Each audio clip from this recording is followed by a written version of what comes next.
Olá, pessoal. Deixa eu esperar a Ana Vec chegar. Vamos continuar a conversa que a gente começou truncadamente na sexta-feira, dia 19, hoje é dia 23 de junho de 2020. Estamos datando porque é legal a gente ter essa cronologia daquilo que a gente tem feito nessa pandemia e nesses registros que a gente vai fazendo e espalhando aí por todo mundo. Estou esperando a Ana entrar. Vamos ver que horas que ela consegue estar entre nós. Na sexta-feira já foi um perrengue.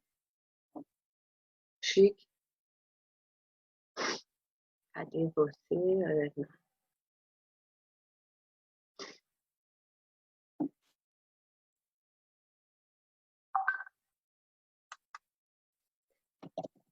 Avisar para ela que eu já estou aqui, né? Vou tirar a tela inteira, vamos. A gente acompanha agora para lá.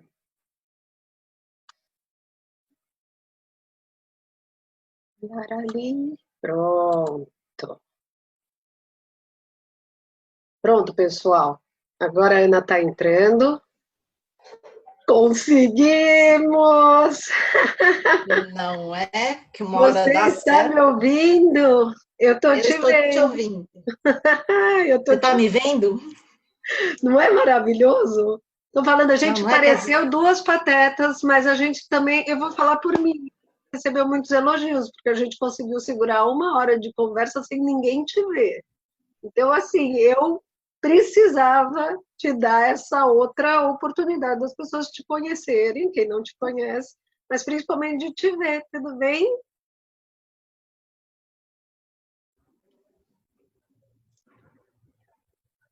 Não, é outra coisa vendo. A diferença entre nós duas é que eu te via. Então eu estava muito empolgada porque eu via você e sabia que as outras pessoas eu não ia ver de qualquer forma. Então eu acho que o fato de te ver deu para segurar super bem e a ansiedade de poder gravar hoje com você foi Ah, assim mas é porque eu especial. vou te falar, e foi um outro retorno que eu tive, além da gente ter segurado aí com maestria o vídeo de sexta-feira, foi de que o pessoal começou a fazer perguntas que, infelizmente, naquela hora a gente não conseguia responder. Não sei se Sim. as pessoas acompanharem, a gente foi derrubada, né? Então não conseguimos finalizar.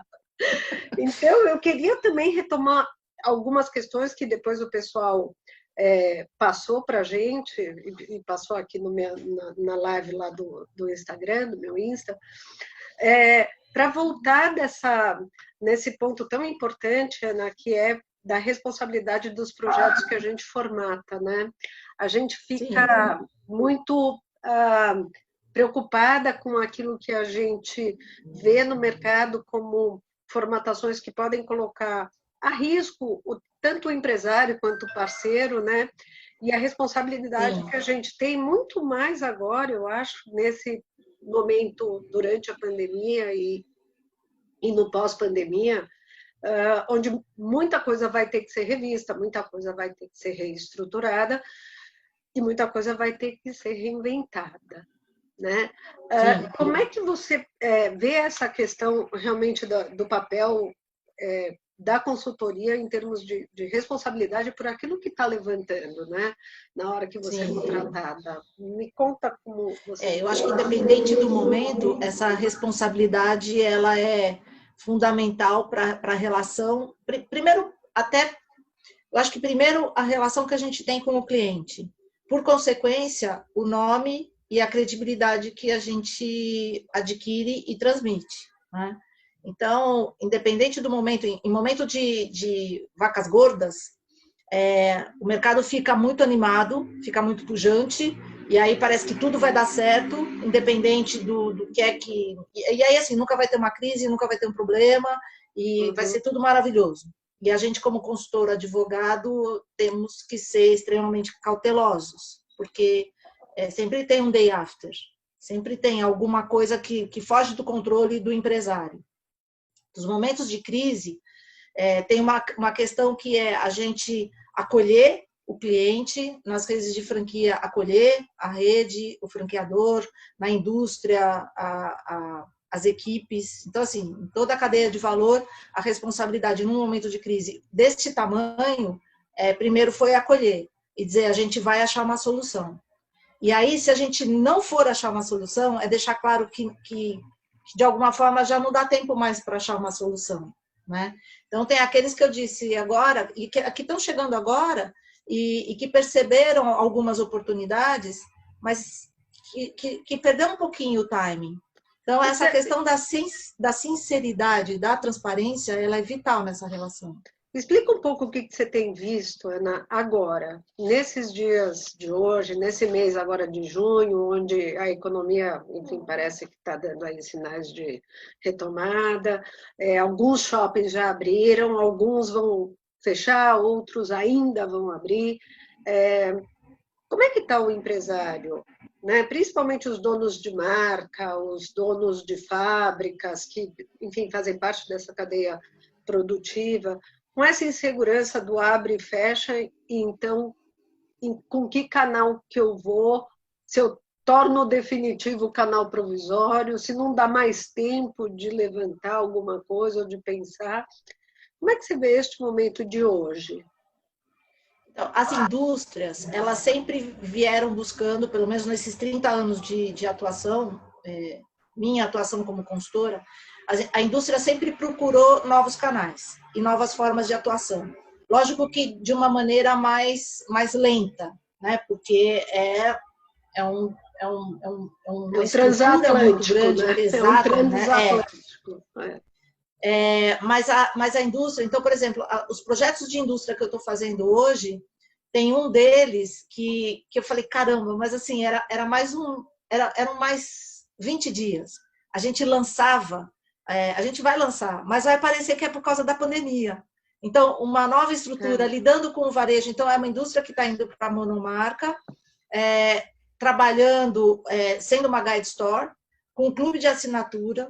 Então, é toda uma proposta que já ia sair fora do varejo tradicional e com o e-commerce muito forte. Então, a base desse negócio todo está no e-commerce, ainda que exista uma loja, ainda que exista uma relação pessoal com os consumidores, que vai ficar parecendo que foi por causa da crise. Mas é que muita coisa também ficou suspensa, né? E não pôde ser lançada, não tinha clima para lançar. Né? Nem que não pudesse. Deu tempo, quer dizer, até nas negociações com o shopping center e tal, quer dizer, aquele cuidado todo que precisa ser tomado, aí a pandemia veio e ok. Então, por um lado, foi positivo no sentido que ainda bem que não houve um investimento para algo que seria fechado dali 10 dias, né, do lançamento, mas por outro lado fica aquele amargo, sabe, assim, do tipo, putz, ia ser antes da crise, e não era por causa da crise. Então, a indústria, ela trabalha a variedade de canais, ainda que não seja a omnicanalidade,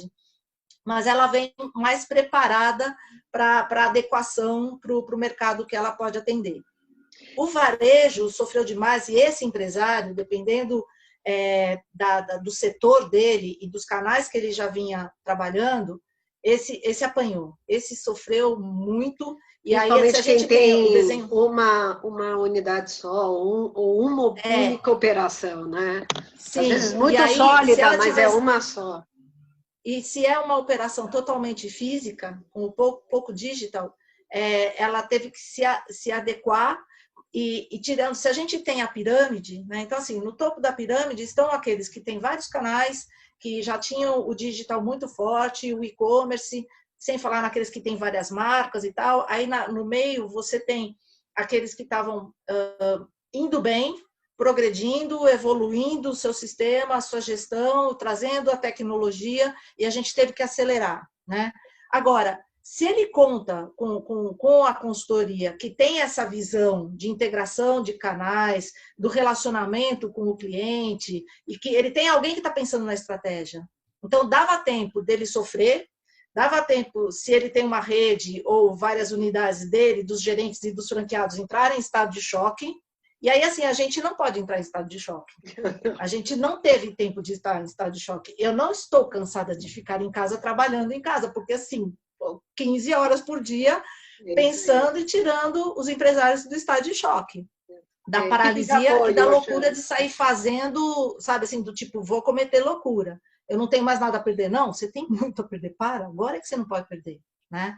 Então, eu acho que a gente atendeu, a gente vem atendendo perfis muito diferentes de empresas, de toda a cadeia de valor, de momentos distintos, e a gente teve que criar estratégias ou implementar aquilo que estava no caminho e lidando com o emocional dessas pessoas o tempo todo e tendo que ser, e respirando fundo com eles e por eles. Nunca então, se essa viu. foi uma prova de choque, eu acho até que para você como advogada e para nós como consultores. O que a gente mais percebeu foi essa realidade do quanto a qualidade dos relacionamentos entre os stakeholders, então, a partir do locador, do fornecedor, até o cliente, até o consumidor, foi essencial para fidelizar esse momento tão importante, onde o comércio fechou e a gente precisava continuar com a marca, com a vivacidade de mantê-la viva, de mantê-la atuante, de mantê-la, né, em constante comunicação, porque aquilo que parecia ser uma quarentena de 15 dias foi além dos 40, já estamos há mais de 90 dias, né, com o comércio semiaberto, com o risco de fechamento. Então, nunca foi tão importante e vital, não só para as negociações, mas para, de fato, a solidez, né, nesse momento de extrema prova, né, da marca, o relacionamento entre as partes. Né? E não é relacionamento de tomar café e de que está tudo bem, porque sempre está bem. Né? A gente procura fazer com que os relacionamentos estejam bem. Mas é mais do que isso, são relacionamentos cuidados, né? A comunicação constante com o cliente, a transparência com os fornecedores, né? O bom relacionamento com os shoppings, e não só na hora de pedir desconto, de pedir uma prorrogação, de negociar ponto, mas sempre buscando aquele ganha-ganha entre as partes. Né? Então, eu acho que você tem toda a razão. E nosso trabalho, nesses últimos 3 meses, não foi negociar propriamente dito, foi resgatar as relações, foi resgatar a comunicação que o empresário em pânico, tanto de um lado como do outro, porque o empresário do shopping também ficou em pânico, o empresário proprietário do imóvel também ficou em pânico, né? O cliente ficou em pânico. Então, foi acolher, resgatar e restaurar essa comunicação. Não adianta bater na porta do outro e falar, não vou conseguir pagar. Né? E muito mais assim, como é que você está fazendo do seu lado, o que é que você está ouvindo, vamos montar, né, uma comunicação proativa que a gente consiga sair dessa vivos, não é nem fortalecidos, é vivos, porque no meio do caminho vai ficar muita gente. E eu acho que é isso que ficou. Mas eu queria resgatar um ponto que, puxa, tão bacana que você tocou, que é aí que a gente vê de fato, a mão das pessoas que tocam num projeto. Né? Cada vez mais a gente fala de canais, mas a gente não fala o que acontece por trás do canal. Né? Então, pode ser uma rede de revendedores, representantes, tirador de pedido, franqueados, credenciados, parceiros. Né? Mas o que está por trás da engenharia, da própria formatação dele, você tocou nesse ponto, por exemplo, do clube de assinatura. Né? Novas formas de você ativar a marca, a relação, a parceria, e que ela acontece muito de bastidores, né? E muito disso não vem 100% à frente, vem na cadeia produtiva, mas o mercado acaba, né, olhando quase que sorrateiramente, mas muito de esquina. Né? Conta um pouco para a gente essas ideias, essas inovações que estão surgindo desses desafios. Né? Tá. Então, a questão do, por exemplo, o brasileiro, ele tem uma certa resistência a clube de compras, clube de assinaturas, e que é um canal que o americano, por exemplo, usa há décadas, né? A questão do delivery, a questão do e-commerce, quer dizer, O quantas próprio resistências... take-out, né, Ana? Ninguém fazia um take-out, né? Nos Estados Unidos Sim, isso é tão sim. comum, na Europa isso é tão comum, de você passar e pegar. Não, que venha, né? A gente tem sempre essa cultura do então, venha. uma coisa que eu acho que, assim, se há males que vem para o bem, por exemplo, eu tinha participado daquela que seria a primeira franquia de Grab and Go do Brasil. E aí, quando a gente é contratado para fazer um trabalho desse, que um empresário quer uma tendência, quer algo inovador, e você cria, e você traz todo o embasamento para isso, assim como o clube de assinaturas, assim como uma loja física, um varejo físico de vestuário que não tem estoque, que o gestor não tenha que se preocupar com a gestão de compras e gestão de estoque, né? Então, uma coisa que, por um lado, que eu acho que esta crise vai trazer é a quebra de resistência para aquilo que é novo, ainda que não seja inovador. Porque existem jargões, existem palavras ou, sei lá, estratégias que são defendidas e que as pessoas acham que são legais e que aquilo vai dar status. A sensação que está eu quero isso porque... Não fala que é porque vai dar status, mas a sensação que eu tenho é porque é isso. Porque aí a gente que estuda o mercado internacional, você traz aquele conceito que já foi testado lá fora, aí você tropicaliza, você adapta para o mercado brasileiro, e aí você foca, você faz o business plan, você apresenta, eles ficam arrepiados de emoção, eles gostam, e aí agora vamos fazer. Então, mas eu queria mudar um pouquinho. Essa coisa de grab and go, essa coisa de clube de assinatura, aí clube de assinatura, aí eu ouvi, isso é brega. Isso é brega. É que nem o cupom, né? Você vai lá com o cupom pedir desconto, vou. Né? Teve muita resistência, que, assim, tem coisas que contrata. ainda... Mas agora, daí que eu fico chateada, às vezes, de não ter dado tempo de lançar algumas dessas. Então, assim, o Grab and Go foi 4 anos atrás, né?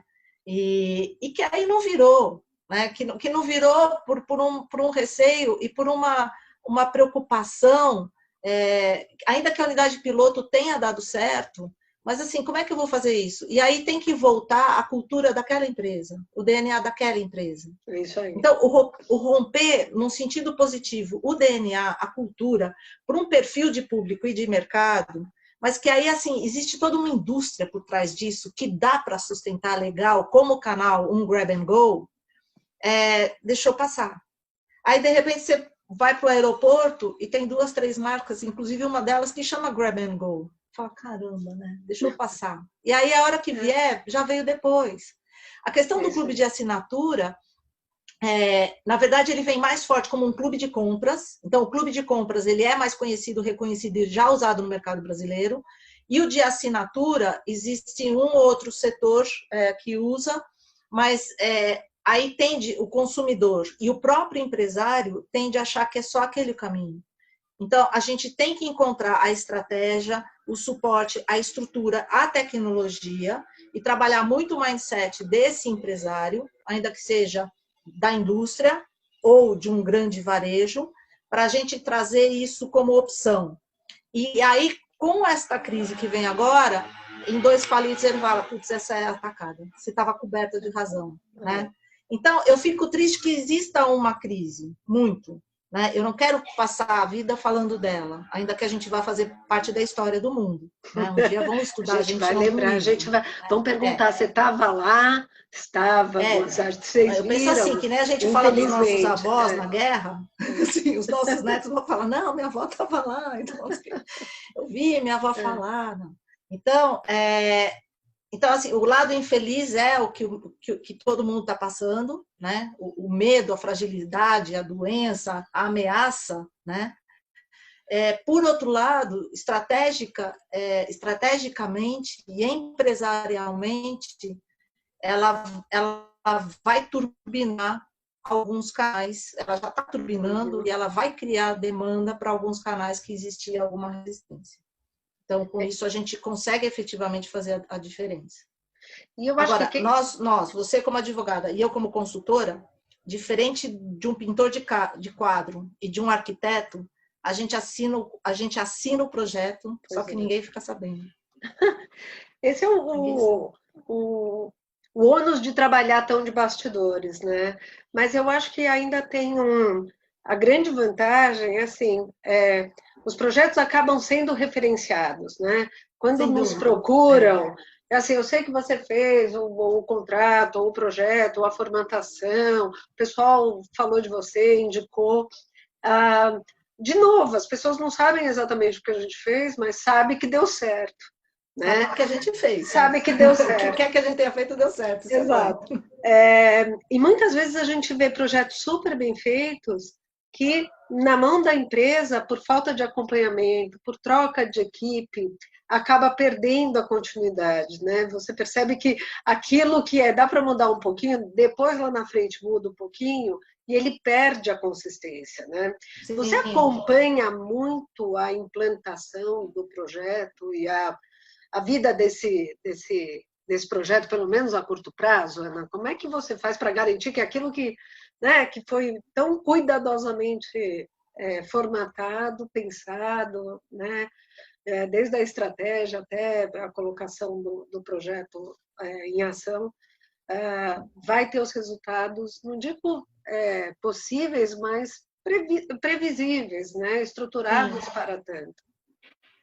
Então, dependendo da contratação e do tipo de projeto, vai até uma cláusula que no meu contrato com o cliente, que diz que a participação e a implementação daquele projeto só se fará à medida que sejam seguidas todas as orientações, né?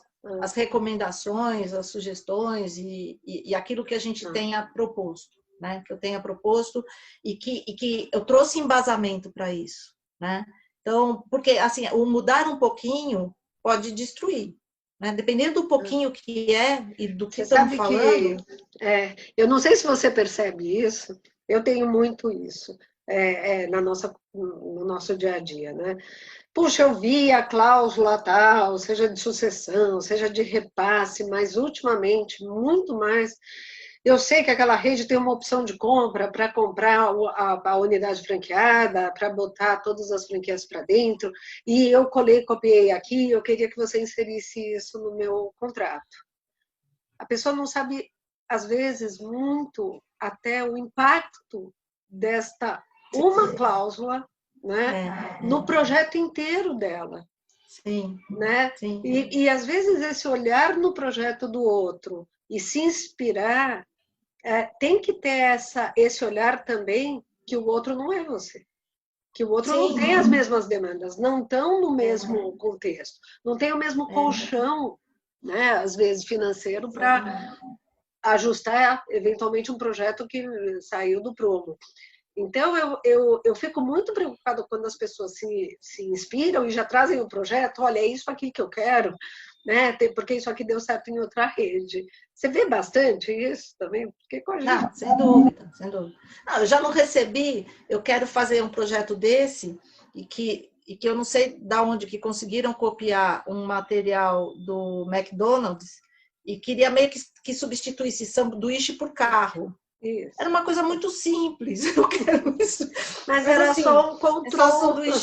Controle. E aí, o que...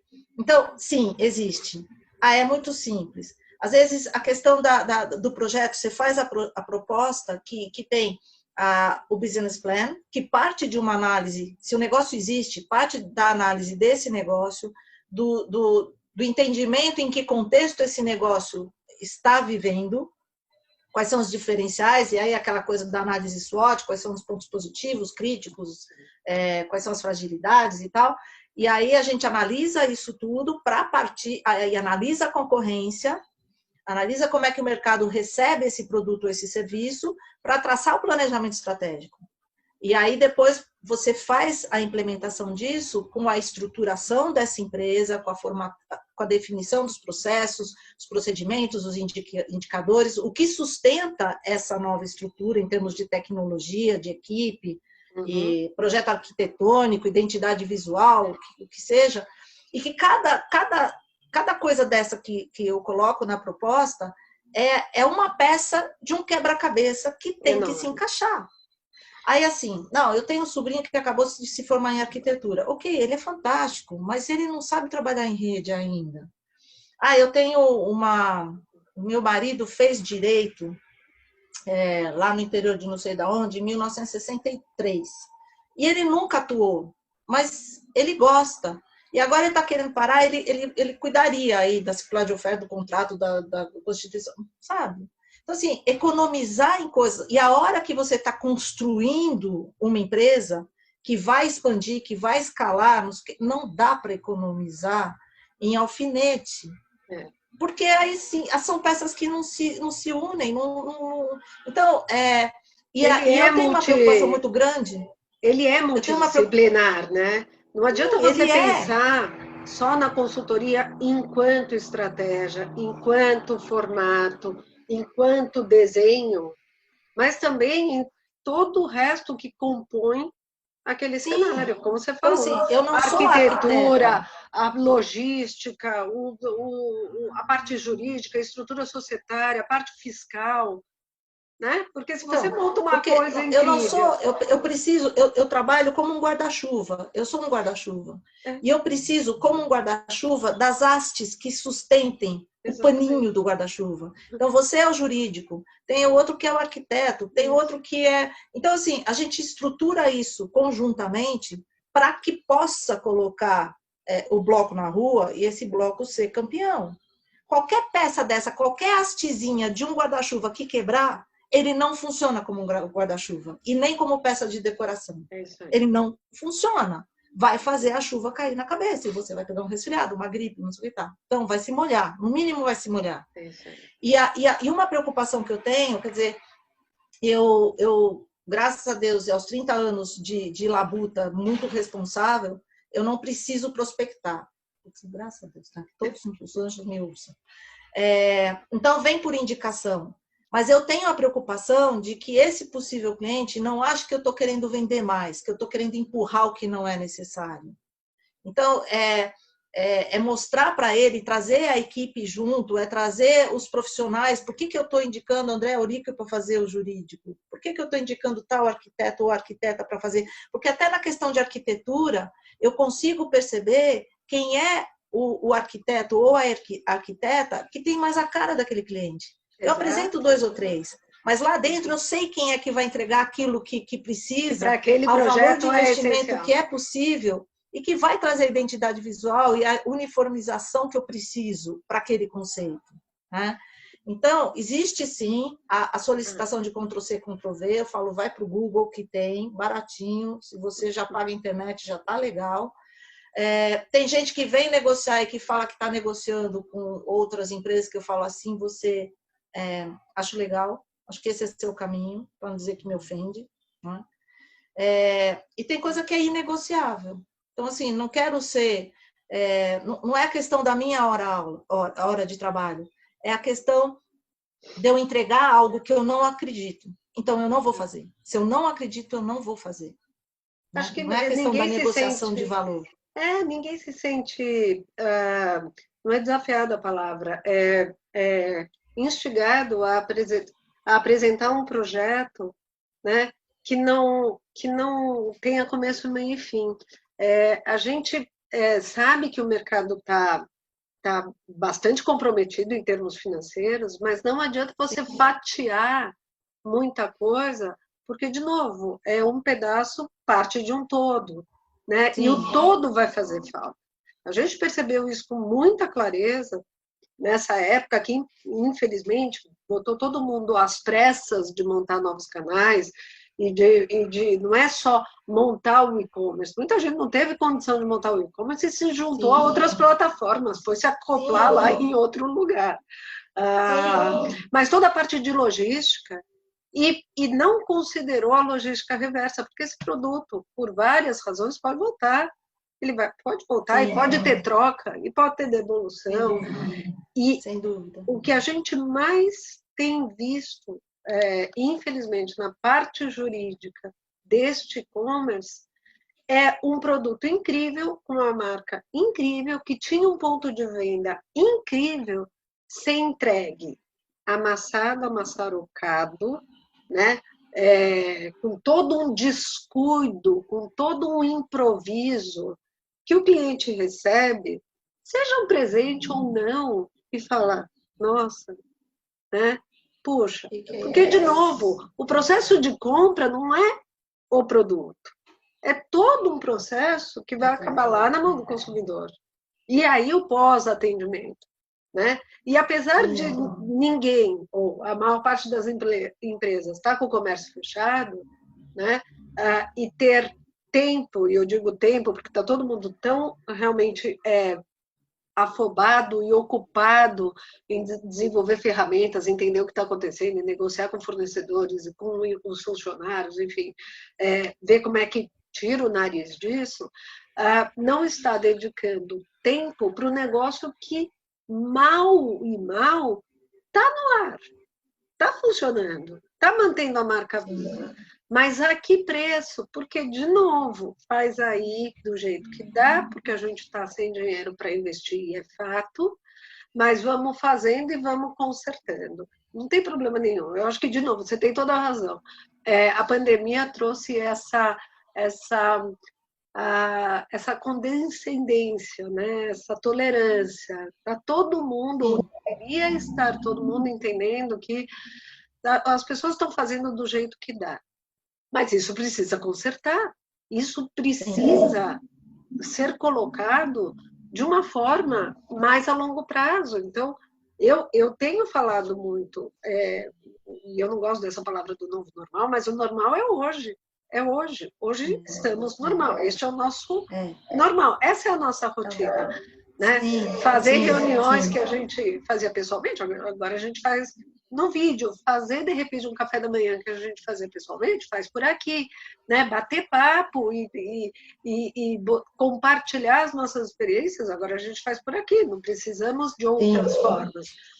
Sim. Mas a gente não pode esquecer que isso vai continuar. Pode ser por uma semana, pode ser por mais um mês, pode ser mais por 2, e depois vem uma nova fase e a gente tem que continuar acertando. Então, a minha crítica não é em relação ao que foi feito, mas é perdurar isso esperando um momento que não está lá na frente, está aqui, está agora, está acontecendo. Exatamente. Agora. Exatamente. E dentro dessa questão da condescendência e do podermos errar agora para acertar depois e usar o que quer que seja, uma coisa que eu nunca gostei, é a justificativa para o que está errado ou para o que errou. E você achar sempre justificativa do errado e porque errou, você vai achar justificativa para sempre, até que não vá dar mais chance de errar. Exato. Né? É que nem o soquete, né? O soquete, a lâmpada fica, mas você não compra o abajur, o que quer que seja. E lá fica. E lá fica. E vai ficando, e você vai se acostumando com o ruim. Você vai se acostumando com o provisório, você vai se acostumando com aquilo mais ou menos. Você não entrega mais ou menos. Eu não entrego um trabalho mais ou menos. Né? Eu também não quero receber um trabalho mais ou menos. Eu não quero entrar na minha casa mais ou menos para ver uma cama mais ou menos arrumada. Né? Sim. A gente quer fazer direitinho. Né? Não precisa fazer direito já na primeira vez. Mas mais ou menos, né? Senão você vai aceitar um trabalho mais ou menos meu? Ana, estou te mandando aí, está mais ou menos pronto, né? Você vai tocando. Não.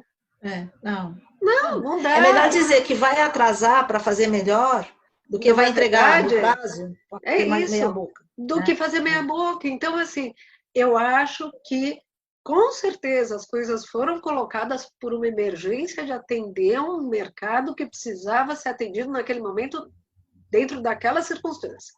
Sim. Mas não deixa o soquete à mostra, entendeu? Vai lá. Exatamente. Acaba de instalar a sua luz. Né? Exatamente. E aí a questão até da cultura da startup, porque quando começaram as startups, tinha muito essa coisa da tentativa e erro, da tentativa e acerto, de agora, aí não deu certo, a gente fechou. Aí a gente criou uma outra startup. E aí depois aí lá pelas tantas eu participei de um evento muito grande, totalmente focado em startups, e eu fui convidada para palestrar e tal. Eu falei, escuta, até quando os pais de vocês vão bancar a brincadeira de empreender e deu errados, e aí tudo bem porque chama startup, né? E aí tudo bem aqui porque é a cultura da startup. E aí é o preço que se paga pela inovação e a tecnologia e essa nova geração. Eu falei, então tá, não está faltando uma senioridade aí para ajudar vocês a pensarem um pouco diferente? Então, vocês entram com a inovação, vocês entram com a tecnologia, com o gás que vocês têm para arriscar, e eu entro analisando e falando assim, se for por aqui, acho que vai ser melhor. Eu acho que se for por aqui, a gente comete menos erro. E se vocês forem por aqui, eu acho que isso retorna mais rápido. Se sustenta e retorna mais rápido. E a questão, e isso no dia que eu falei, e aí como eram vários jovens, eu não falei senioridade, eu falei gray hair. Porque se é startup, gray hair, combina, não sei o quê. Né? E aí a gente vai adequando a linguagem e tal. E aí, assim, quando essas startups vieram conversar comigo, e que eu falei, isso antes até, muito antes logo no momento de iniciativa de startups no mercado brasileiro. Eu falei, isso é um projeto social, isso não vai virar, essa conta não fecha. Né? E hoje eu estou trabalhando para algumas startups em que também profissionais da saúde, profissionais de educação e setores diferentes, pensando em aplicativos, mas que atendam demanda de mercado e que não tem ainda ninguém fazendo. Né? Então, fazendo ajustes, e aí você pegando médicos, pensando em aplicativos, você pega educadores, pensando em aplicativos, e aí, até a hora deles conversarem, dependendo da faixa etária, é assim, não, e aí como é que eu crio o app? Não, primeiro a gente vai criar uma empresa, cujo canal é o aplicativo. Né? Então, eu acho que o momento que a gente está vivendo, em termos de estratégia de negócios, e essa junção de gerações pensando em novos negócios, então a gente vindo muito forte para a tecnologia e contando com essa juventude, a gente contando com a equipe de tecnologia, que antes eram mundos completamente distintos, em que eu escrevia no papel que a tecnologia ia colocar no sistema de gestão, e hoje a gente consegue ter uma linguagem onde existe uma proximidade e todo mundo entendendo que cada um tem importância no seu papel, e que a linguagem de cada um faz sentido para o outro. E tem hora que você fala, qual é a tecla SAP para isso que eu estou falando? A senioridade, é o gray hair, dá para entender? É isso, ok. Então, eu adoto isso quando eu estou falando com eles. E quando eu estou falando com o sênior, eu falo de senioridade. Né? Quando fala de omnichannel, para quem é do varejo e que gosta do omnichannel, entende, tudo bem. A indústria entende, tudo bem. Talvez o prestador de serviço, ou talvez alguém de banco, não entenda muito o que é isso. Tenha mais desconhecimento. A gente estava falando outro dia, e eu vou interromper e vou abrir outro link, para não cair e a gente ser trucidada, porque isso aí é bem legal. Pera, me aguarde. Tomara que dê certo essa gravação.